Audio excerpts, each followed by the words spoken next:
Well, new video evidence has emerged showing what our next guest believes is irrefutable evidence that Charlie Kirk was not shot from the front, but from the back. Jason Goodman from Crowdsource The Truth says Charlie Kirk was shot from behind using a low muzzle velocity projectile. He's willing to debate anyone, by the way, who thinks that he's wrong. So we are an open platform here at Redacted. We welcome all ideas and conversation. And we wanted to have Jason on the show so he could show us his evidence and have a dialogue with him. Jason, welcome back to the show. Thanks for having me back, Clayton. Good to see you again. My pleasure. My pleasure. Okay, so again, maybe we go back to for people who are just new to this story, I guess, like what is the official story, and then what does your evidence, you say, show us?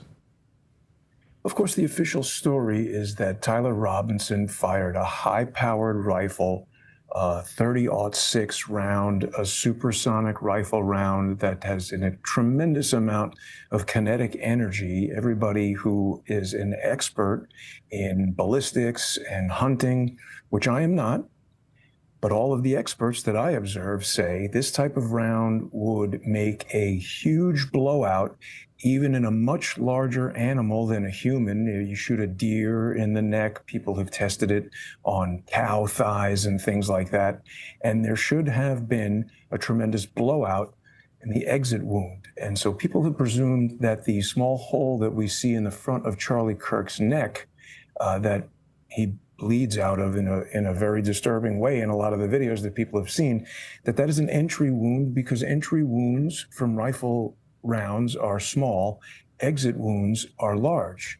And of course, we have a lot of people who have audio waveform analysis, acoustic triangulation, that they can do these so-called crack thump calculations where they're measuring the differential between the explosive charge that launches the projectile out of the gun and the sound of the bullet actually breaking the sound barrier. I'm also not a math expert. I can't directly challenge the calculations that experts make in that. I just don't do the math. But it's important to remember, Clayton, that whoever it is that did this, they have a lot of information about the public. In 1963, when John F. Kennedy was assassinated, we can debate on another day whether Abraham Zapruder was there by chance or planted there by the FBI. A lot of people have different opinions on that. But there was basically one guy that we know of in the crowd running silent film, 16 millimeter, 8 millimeter, whatever it was, even if there's 3 or 4 films. We don't have multiple high resolution audio recordings. People didn't have access to digital waveform analysis. All of these things are available today. So we saw a similar occurrence in Butler, Pennsylvania, in that there was an assassination attempt involving a high-powered rifle. And I believe it was Mike Adams, the health ranger. He was the first guy I saw. I didn't know anything about this type of crack thump triangulation analysis, but he did a very comprehensive video. And certainly now, most people know that that can be done. And if this is a complex conspiracy, we should anticipate that the conspirators would anticipate that public investigations would include this type of analysis, and they would want to bake into the cake, as it were, some method of fooling people who would do this analysis. And what I'm about to show you guys explains how that happened, explains why the shot did not come from the front.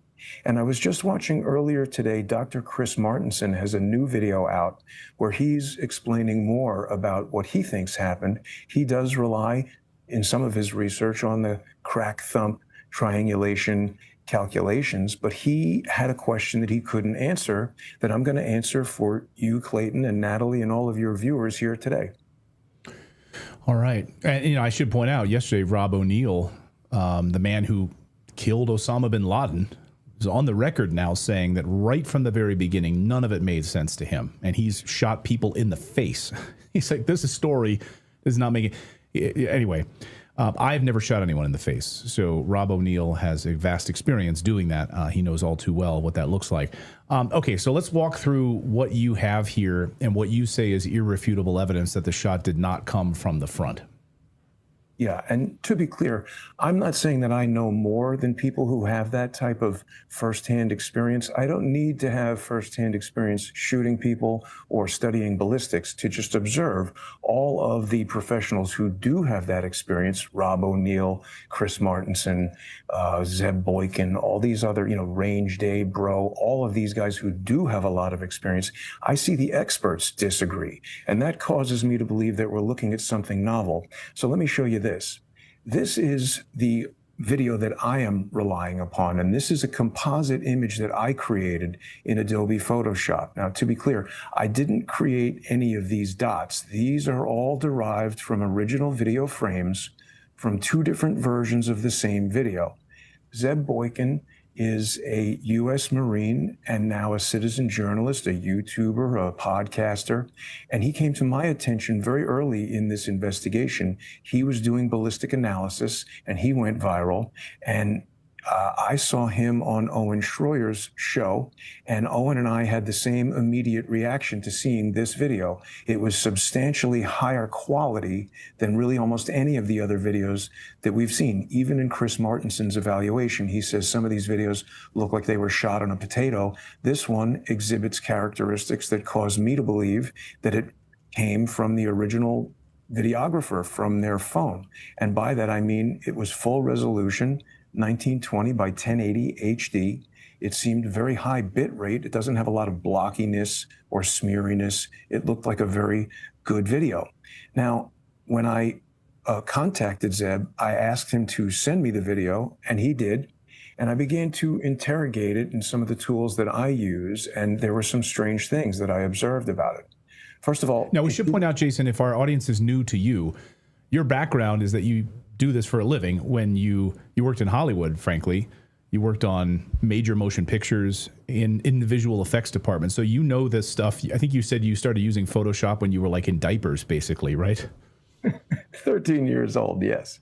First version of Photoshop that I used was 1.07, and I think it was 1985, 6, something like that. But I've been doing digital imaging for a long, long time. And so that's exactly where my expertise lies. And again, experts, whether they're neurosurgeons, ballistic experts, or whatever, they're looking at all of this through the lens of distorted digital imagery. So the first step in this evaluation is we need to understand these digital videos and the digital images that we're looking at. So Zeb sent me this video, and the first thing I noticed was that it did not open in QuickTime Player on my Mac when I double-clicked on it, just like a movie from your phone would.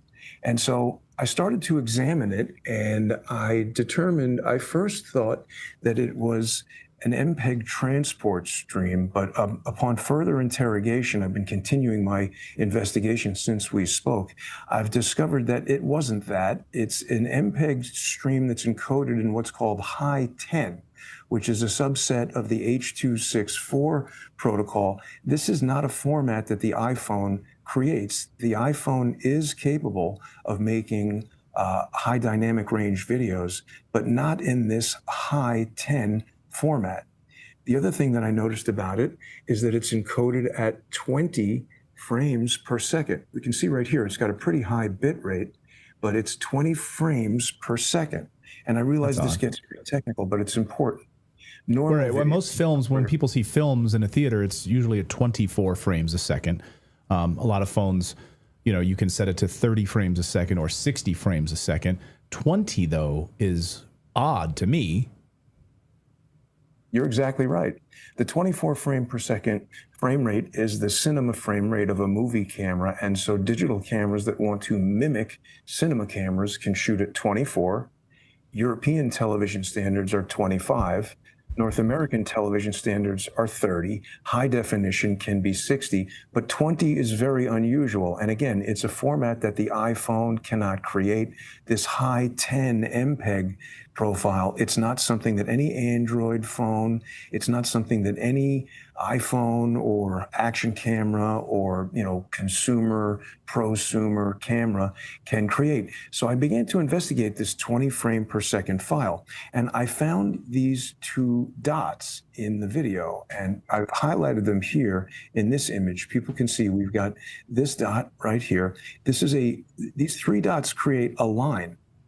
And when I started talking to Zeb Boykin about this 20 frame per second video, days later, someone sent him the same video, but at 30 frames per second. Now, this is where it becomes very important. I was looking at these videos, and in order to get a 20 frame per second video from a 30 frame per second original, there's a couple of things that you could do. The most obvious would be to sort of slow it down, but then you'd play it back and you'd notice that the sound is slow, the motion is slow. There'd be certain obvious things that you could see, and these videos did not exhibit those things. Another way you could do it is you could just drop 10 frames every second, but then you'd get this sort of jerky, juddery motion that also wouldn't look natural, and I did not observe that. The other thing you could do is a complex process called optical flow, but that also creates artifacts, and I didn't observe any of that. So when I was looking at the 30 frame per second video, that's where I found this third dot right here behind Charlie's head. Now, I want to be very careful to not show anything that's going to get us dinged on any of the platforms, but I'm going to switch to Adobe After Effects here, and I want to show people what I'm talking about in the difference between the 20 frame per second and the 30 frame per second video. So here we see the projectile right here. This is the second dot that I just showed everybody, and it's headed towards Charlie. Now, my allegation is that this originates in a video that was shot at 240 frames per second. In the 20 frame video, you see when I advance forward, can you guys see that very acute disturbance of his shirt? It almost looks like an invisible hand is pinching the collar and pulling it up. Can you guys see that? Yeah. It looks like someone's pinching it. Yeah. Yeah. And what I allege is happening right there is that this is a low muzzle velocity projectile, very likely a bullet fired from an air rifle or an air pistol traveling at 500 feet per second. And I arrive at that 500 feet per second number because I've applied this scale. Now, it would be a complex mathematical problem to actually measure the distance between these dots, but if we begin with the hypothesis that this video was shot at 240 frames per second, that gives us an original that is evenly divisible by 20 and by 30. If we divide a 240 frame video by 12 and use 1 out of every 12 frames, we get an even, smooth 20 frames per second. If we take that same 240 frame per second video and divide by 8, we get an even, smooth 30 frames per second. But we're using 1 out of every 8 or 1 out of every 12, and that results in a different set of frames being used to make up each video. That's how I got this third dot. But we certainly know, even with my simple mathematical skills, that 3 dots make a line. And this is a line traveling directly toward Charlie's head.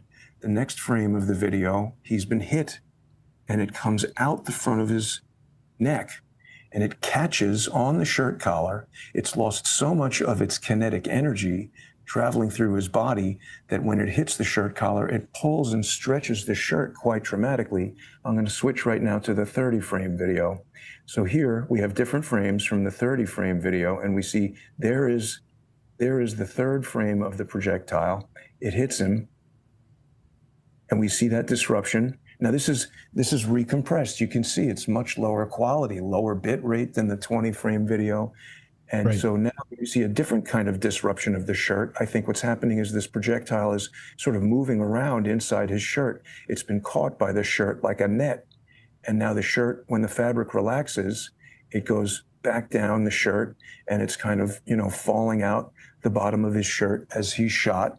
And then in the next frames, we see this exit wound out the front of his neck. Remember, the experts are disagreeing. Is this an entry wound or an exit wound? Well, an exit wound from a supersonic rifle round, which has a tremendous amount of kinetic energy, would create a big explosive blowout and a lot of material. So if he was shot from the front, it's pretty implausible by most experts' estimation that his spine could stop a bullet. Now, a lot of people say, oh, bullets do strange things when they enter the body. And again, I don't have the expertise to personally evaluate that. I'm taking their word for it.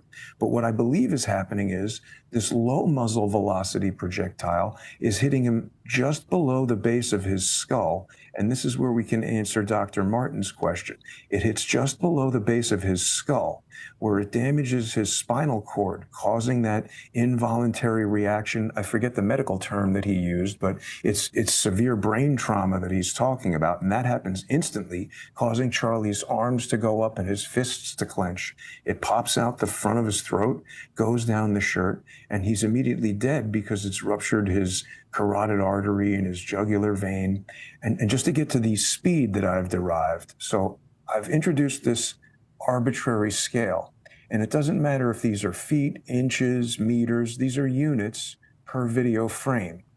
And what we see here is, we know that Charlie Kirk is about 6'4", and he's seated, so we're seeing about 3 feet from seat to the top of his head. And I asked ChatGPT, if a projectile were fired by a gun that could travel 500 feet per second, which is the muzzle velocity of something that I've found out about called a B&W M50. I'm told this is the most powerful air pistol available, and this thing launches projectiles at approximately 500 feet per second. So if a projectile was shot out of that gun or something very similar towards Charlie Kirk from close range, it could certainly be fatal. And ChatGPT tells me at 500 feet per second, if photographed at 240 frames per second, the projectile would move approximately 2.08 feet in 1/240th of a second. And these 3 dots are very close to equidistant. Given that Charlie, we're looking at about 3 feet of Charlie here, it looks to me like 2 to 2.5 feet between each of these. And this is the empirical evidence that this is a projectile fired at Charlie. Now, before we get questions from people, people are going to say to me, but wait a minute, Jason, I've looked at that 20 frame per second video, and there's a problem because it looks like this projectile is moving away from Charlie. This one appears first in the sequence, and this one appears next. So it's moving in reverse. And we can actually even look at that. We'll go back to After Effects over here for a second, and let's look at our 20 frame per second video. So we can see as we zoom out, Charlie's been hit, and here is that first position of the projectile. If I reverse the video 1 frame, there's the projectile there. As we move forward, that projectile appears to be moving back. But here's where it's important to understand video compression technology. MPEG uses interframe compression, meaning it's not just measuring pixels within the image. Here I'm sitting in a simulated room, and my hands are moving, my mouth is moving, but nothing in the background is moving. So the video compressor that's sending my video to you over the internet is not updating these pixels around here in the ceiling or in this background image of the Empire State Building there. None of that stuff is updating from frame to frame. My hands are, my mouth is. When we introduce something into a motion video, particularly one that's been transcoded and recompressed as this one has, as evidenced by that file I showed earlier with the 20 frame per second and giving us all the information about the file. This has been recompressed to a format that could not have been produced in an iPhone. What happens is, while the video is encoded, there is an algorithm that tracks moving pixels. And when it's my hand or it's a car or something moving along, it can track that very easily.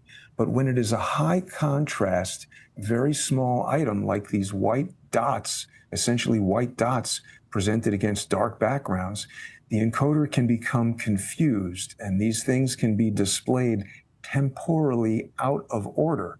And I allege that that is what's happening, that this dot, if we could get the original 240 frame file, we would see it first here, then here, then here, then it hits the back of his skull, deflects downward approximately 19 degrees, comes out his throat after destroying his spinal cord and killing him, gets caught in the shirt, goes down the front of the shirt, and that's it. Oh, sorry, one more thing before we go to questions, because people are going to say, no, Jason, acoustic analysis, we have crack thump. How did that supersonic sound get there? An air gun doesn't make supersonic sound.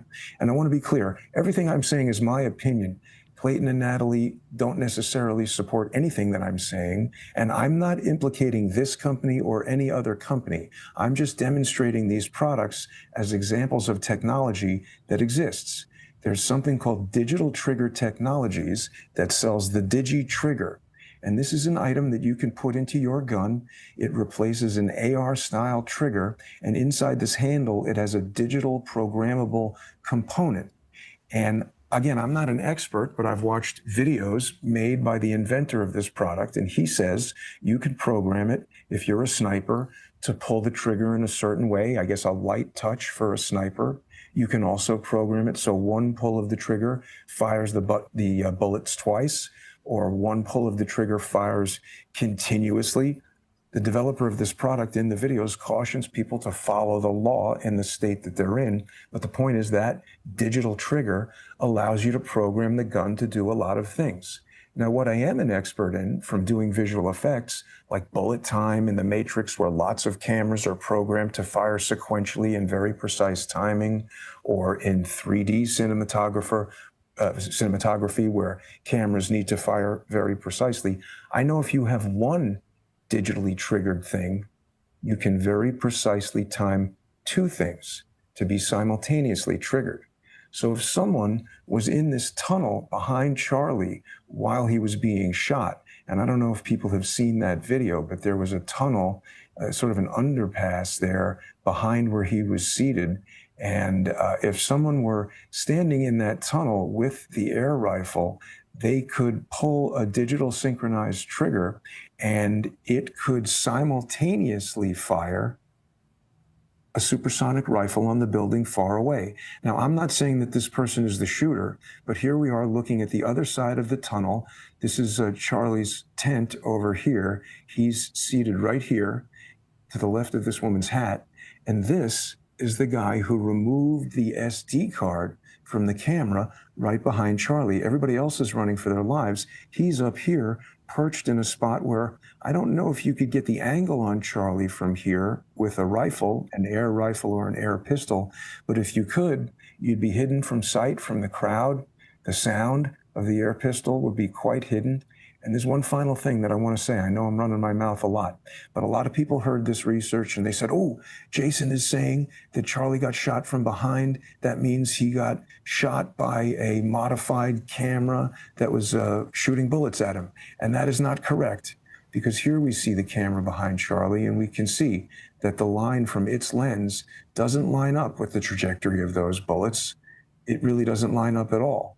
But what it does introduce is the possibility that a targeting camera could have been used. The video feed from that camera could have been fed to something like, and again, I'm not implicating the long shot company, but these guys make a bunch of Wi-Fi cameras that you put down range near your target, and then you sit with your iPad when you don't have clear visibility to the target, and you aim your gun and you shoot at the target.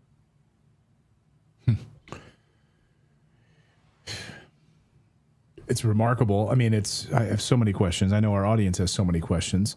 But I guess to bottom line it, you don't believe that he was shot from the front based on the video evidence that you're saying here. You've put this out there for anyone that wants to debate you. Has anyone come forward that says they want to try to refute what you found here? No. And in fact, when I started publishing this on my X account at JG_CSTT, I put a challenge up. And this is not a bet. This is not a sweepstakes. I'm just saying, just like I would hire a freelance photographer and pay them for their photography, I'm willing to pay $100 to anyone who can refute the facts that I've just laid out. And X has started putting this content warning, saying that this is sensitive content. And now everything I post gets this sensitive content warning, and people can't see whatever it is that I'm posting. I even posted a thing saying, that they've removed one of the sensitive content posts, and that got a sensitive content warning. I'm talking here about H.264 video, and that's got a sensitive content warning. So I think this information, I can't say why, but it's being suppressed. People don't want to address it. And again, anyone who wants to refute any of the measurable facts, these are empirical facts that I've just laid out. Everything I've showed you, it's an existing technology. I'm not talking about some imaginary plasma-powered ballistic drone that came out of nowhere and shot Charlie Kirk. I'm not talking about bullets ricocheting off of bulletproof vests that he obviously wasn't wearing. I've laid out a very detailed explanation of what happened.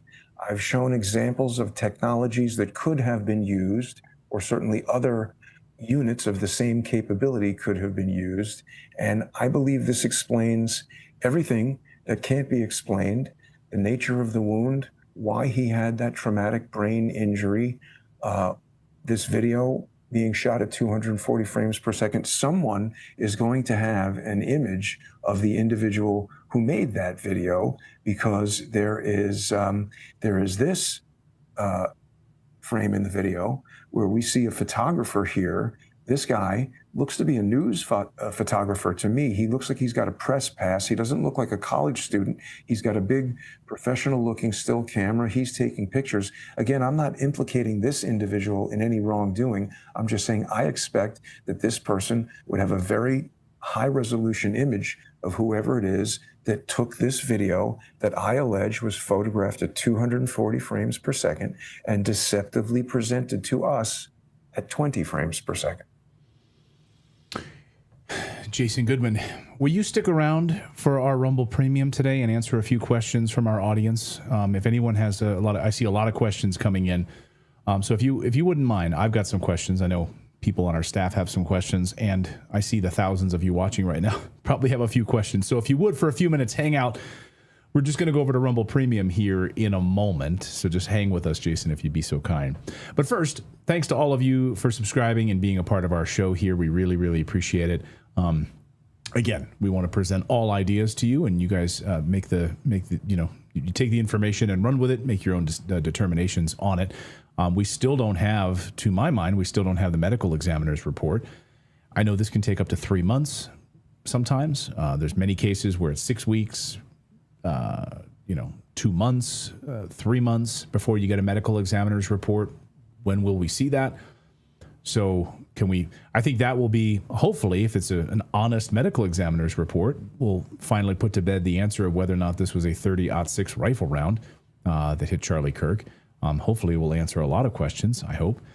So we'll be waiting on that. But thank you guys for being a part of our show. I should point out that we do have our Redacted store. If you'd like to come over and support independent media, you can do that by going to redactedstore.com. Check out our new wares that are up there right now, including all of our fall paraphernalia, everything heading into the cold winter months, new hoodies, new shirts, and our brand new hoodie that just rolled out, which is our Don't Tread on Me hoodie, which is my new favorite. I should point out they run a little small, so if you normally wear a large, like I usually wear a large, you probably want to order an extra large in the hoodie sizes. They just run a little bit small, so check those out. Redactedstore.com is the place to go to do all of that. So we are going to move over to Rumble Premium. Again, the whole show is free, but we want to support our free speech friends over at Rumble. And just going to hang out for a few minutes for anybody who's a Rumble Premium member. Come on over. The water is warm over there. Do we have how do people come over there, David? What's the URL in case people want to sign up for Rumble Premium? Anybody? Yeah, the Rumble Premium URL is Rumble... Sorry, I didn't have it queued up. Sorry. Just curious if you guys know the URL. Sorry, man. I have to mute when I'm doing the switch so I can hear the stream. So